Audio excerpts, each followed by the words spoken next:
खैर मैं पूछूंगी, लेकिन मुझे आंटी बताएं कि कभी उमर के स्कूल से, वैसे तो बड़ा लाइक था, कभी स्कूल से कॉल आई हो, कभी शिकायत, कभी ऐसी कोई चीज़? नहीं, कभी कारनामा सर अंजाम दे दिया? हाँ, जब फर्स्ट टाइम इसको मैंने स्कूल भेजा है, 6 माह इसको मैंने पहले ट्यूशन डाला है, उसके बाद मैंने इसको एडमिशन करवाया ना। तो इसके दादा बोला मुझे, इसको लेके गए स्कूल, छोड़ने गए तो ये रोने लग पड़ा, उनको आ गया तरस, उठा के वापस ले आए। मैंने कहा अब्बा जी इसको क्यों ले आए वापस? कहते रोने लग पड़ा था, मेरे दिल को कुछ होने शुरू। हाँ, बिल्कुल ऐसे ही है। मैं वापस ले आया। मैंने कहा ये वो छोटे छोटे हाथ में डालते होंगे। मैंने कहा ये तो इसने रोज़ का बहाना बना लेना, आज उसका पहला दिन था स्कूल का, मैंने इसे पकड़ा और उसको स्कूल छोड़ के नहीं लिया। और उस दिन के बाद फिर इसने नहीं कहा कि मैंने स्कूल नहीं जाना। ये फॉर्मूला चल नहीं रहा। क्या क्या एज थी आंटी उम्र की उस वक्त? उम्र की 3 साल थी, 3.5 साल, 2.5 या 3 साल थी, 3 साल ही थी, क्योंकि 6 माह मैंने इसको एडमिशन हुआ। फिर स्कूल वालों ने बोला कि, मैंने कहा इसके पेपर ले लेना, 6 माह ये पढ़ा, ठीक ठाक पढ़ा, तो मैंने कहा इसके पेपर ले लें। कहते नहीं 6 माह में हम नहीं ले सकते ना पेपर इस। मैंने कहा चले ठीक है। फिर एक पेपर हो गया इसका, दूसरे दिन मुझे कॉल आई कि उम्र से हम पेपर ले रहे हैं। मैंने कहा क्यों, आपने तो मना कर दिया था। कहते एक और बच्ची है उसको सही नहीं आ रहा, उसके हिस्से का इससे लेंगे। और ये 6 माह में इसने क्लियर की क्लास। क्या कह रहे हैं आप? ये मैं लड़का बड़ा तेज है। बेहतरीन। ख़वातीन हज़रात, 6 महीने के ट्यूशन जो है वो काम आ गए मेरे। हाँ, ये अच्छी बात है। तो खैर माओ को आजकल ये टेंशन है, बचपन से लड़कियों को फेवर दे रहे हो। जबरदस्त। अच्छा, आपको कभी फैजान के स्कूल से, कभी यूनिवर्सिटी से भी कॉल आई हो? खैर यूनिवर्सिटी से तो नहीं, स्कूल से ही आती है। कभी नहीं, कभी भी नहीं, क्योंकि रोज ही तो लड़का जाता था। पेरेंट्स मदर में उसमें जाते थे, पेरेंट्स मीटिंग में, तो बहुत तारीफ होती थी इनकी भी, और मेरे बड़े बेटे की बहुत तारीफ होती थी। उसकी शिकायत एक दफ़ा आई थी स्कूल से, और सिटी स्कूल में पढ़ते थे, तो उनकी मैडम ने मुझे फ़ोन किया कि आप स्कूल आ सकती हैं। मैं डर गई। मैंने कहा या अल्लाह खैर क्या हो गया? कहा आप आए अपने बेटे का कारनामा देखें आके। अल्लाह, मैंने कहा क्या किया है इसने? मैं फ़ौरन पहुंची स्कूल, उनकी मैडम के पास गई। मैंने कहा क्या हुआ है? ये क्लास में थे। कहने लगी इधर आइए। वो मुझे ले गई, वो कोई आर्ट रूम था उनका जिसमें बच्चे अपनी ड्राइंग्स वगैरह लगाते थे। इतनी उम्दा ड्राइंग करता है बड़ा वाला। मैंने कहा तुम तो आर्टिस्ट बनना चाहिए था। वो जो बोर्ड था वो उसने लात मार के तोड़ दिया। कैसा? वो कह रहे थे ये एब्स्ट्रैक्ट है। ऐसा तोड़ा है मैंने कि कोई तोड़ नहीं सकता। वो इतना सुराख हुआ हुआ, वो बोर्ड सॉफ्ट बोर्ड था, वो कोई लात उसने ऐसी मारी थी कि वो पूरा इतना हिस्सा पीछे गिरा हुआ था, और उन्होंने हटाया भी नहीं कि माँ को दिखा दे। मैंने कहा कहाँ है हसन? का क्लास में। मुझे पूरी उम्मीद है कि अगले शॉट में वो पिट रहे होंगे वहीं। स्कूल में पिटाया। कैसा? देखा मैंने आपसे कहा। मैंने कहा तुमने कहा, वो दूसरा लड़का जो था ना, उसने मुझे बहुत बुरा भला कहा था, तो मैंने गुस्से में, मैंने कहा तो गुस्से में तुमने इनका बोर्ड तोड़ दिया। उसे तोड़ना चाहिए था। उसे तोड़ देते बेटा। नहीं, और इतनी बुरी। मैंने कहा ये लात इतनी मजबूत कैसे मारी है? अच्छा, वो है माशाल्लाह 6 फुट, अब माशाल्लाह 6 फुट 1 इंच चौड़े। उस वक्त भी बच्चों में सबसे हेल्दी वही था। उसने लात ऐसी मारी थी, लगता था किसी बड़े आदमी ने लात मार के तोड़ी है। मैंने वो क्रेडिट तो उसको वही दिया। सेहतमंदी का क्रेडिट तो वही दिया, लेकिन पीटा मैंने उसको वही लोगों के सामने, लोगों के बीच में, क्लास फेलोज के सामने, लड़कियां। अब वो अम्मी क्या करे, लड़कियों के सामने तो ना फूटा ना, बेइज्जत हो जाओ तो। अच्छा, फिर ना कितना ज़रूरी है लड़कों पे, स्पेसिफिकली उस टाइम पे भी ज़रूरी था, क्योंकि ये नजर रखनी होती है ना कि किन दोस्तों में उठ रहा है बैठ रहा है, कि कंपनी बहुत मैटर करती है, किसके घर आ जा रहा है। तो ये कौन सी एज से जो है ना, ये आपने इसमें थोड़ी, ये जब 5-6 साल के थे, मैंने इनको कभी दोस्तों में नहीं बैठने दिया। स्कूल फेलोज भी थे जब छोटे थे, लेकिन जब ये 10-12 साल के हो गए तो बिल्कुल स्ट्रिक्ट। ये कंबाइंड स्टडी के लिए मैं नहीं जाने देती थी, ना ही कोई दोस्त इनका हमारे घर रात तक बैठा रहता था या पढ़ने आता था, नहीं। इनको मैं वो थड़ों पे बैठने नहीं देती थी, हालांकि मेरे घर के पास बड़ी रौनक होती थी। कभी नहीं, मगरिब की अजान, मैच खेलना, वरना बेल्ट,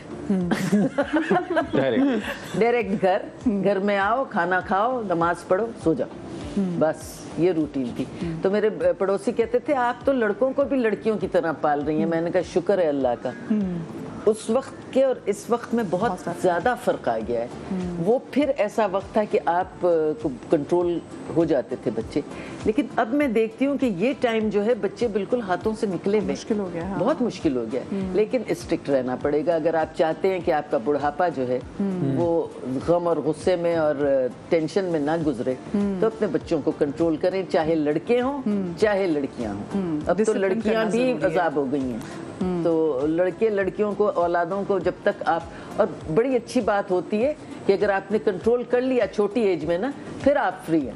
जब तक बच्चे घर पे होते हैं ना तब तक आप उन पे नजर रखते हैं, लेकिन जब उनका बाहर निकलने का टाइम आ नहीं जाता बाहर, है ना, लेकिन वो एक tricky है। लाइन आपने मुकर्रर कर दी उनकी जिंदगी में कि ये लाइन नहीं क्रॉस करनी, तो नहीं होता। ये मैंने अपने बच्चों पे आजमा लिया है। इनको जो चीज मैंने सिखा दी। आज भी इनके दोस्त सिगरेट पीते, ये नहीं पीते। ओए बाकी कहीं पकड़े भी नहीं गए, इसका मतलब सिगरेट पीते या बाकी सच में सिगरेट ही पीते हैं, पकड़े नहीं गए। सिगरेट नहीं पीते। कभी आप इनके मुंह से कोई ऐसा जुमला नहीं सुनेंगे जो ब्लो द बेल्ट हो, कोई गाली नहीं। हाँ, गाली बर्दाश्त नहीं करते। मैंने कहा वो तो करनी भी नहीं चाहिए। जो तुम्हें गाली देगा उस वक्त तुम्हारा हाथ उठना चाहिए, उससे पहले नहीं। तो इन जो चीजें आपने एक दफा इधर बिठा दी ना, वो फिर बैठ जाती है। चले जी, हमारी बातों का ये मजेदार सिलसिला तो जारी है। मुझे एक छोटी सी ब्रेक लेनी है, आप लोग कहीं मत जाइएगा जी। तो welcome back after the break. आज मेरा शो बहुत ही मजेदार है क्योंकि आज मेरे साथ शो में मौजूद हैं दो ऐसे जोड़े जो कि हैं बेटे और माँ के। आपने क्या इनके लिए वो लाइन ड्रॉ की थी कि ये नहीं होना चाहिए? गाली नहीं देनी। मैंने कहा गाली नहीं देनी आपने।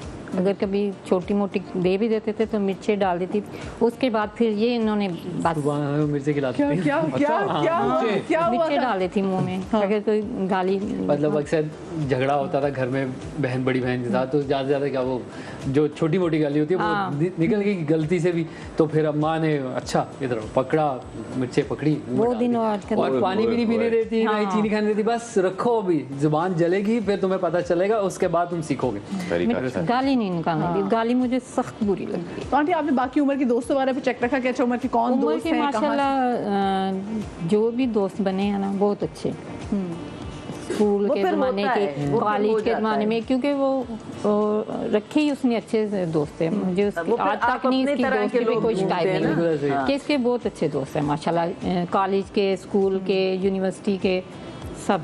फिर आपकी दोस्ती वैसे ही लोगों की जैसे आप खुद हैं। बिल्कुल। तो आपने इनके लिए कोई हद मुकर्रर की भी थी कि बस मगरिब का टाइम है बस?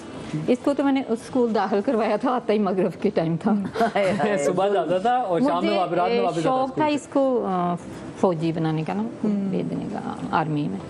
तो उस स्कूल में मैंने इसको एडमिशन करवाया। वो स्कूल सुबह 7 बजे लगता था और शाम 7 बजे तक उधर ही रहता था। 12 घंटे का स्कूल था। और ये मुझे आके कहता कैद करवा के खुश हो गई हैं। अब मैं कहा हाँ, अब ये है कि उसी की इससे बेस बनी है। तो आंटी, आपको तो होता होगा कि मेरा एक ही बेटा है तो मुझे इसको डिसिप्लिन करना है। हाँ, ये ज़्यादा जिम्मेदारी आ जाती है। बिल्कुल, अल्हम्दुलिल्लाह, अल्लाह का शुक्र है, ठीक परवरिश होगी इसकी। अच्छा आंटी, आप तो चाहती थी कि ये आर्मी में चले, लेकिन जब मैंने कहा मीडिया में जाना है, हाँ, तो तो तब मुझे आप फिर भी कोई, क्योंकि मैं बहुत कोशिश की थी मैंने इसको भेजने की, नहीं जा सका।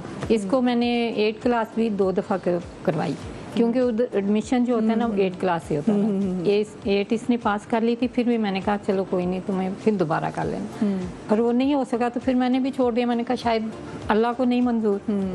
उमर, जैसा अम्मी का पैशन था, आपका भी वैसा पैशन था जाने का? हाँ, बिल्कुल प्रॉपर पैशन था मेरा। मैं और तो ये एरोप्लेन देखे ना तो उसके छोटे छोटे से बाय बाय करते थे। वो बस हम सबने कहीं ना कहीं किया। बहुत अच्छा लगता था। वहाँ से देख के अम्मी ने कहा अरे मेरा बेटा पायलट बनेगा। ये अम्मी ने ठान लिया। मैं जहाज देख के फैसिनेट हो रहा था, अम्मी ने पायलट। सब बच्चे होते हैं। लेकिन फिर वो काफ़ी सारी चीज़ें होती हैं उसमें, ISSB और ये वो।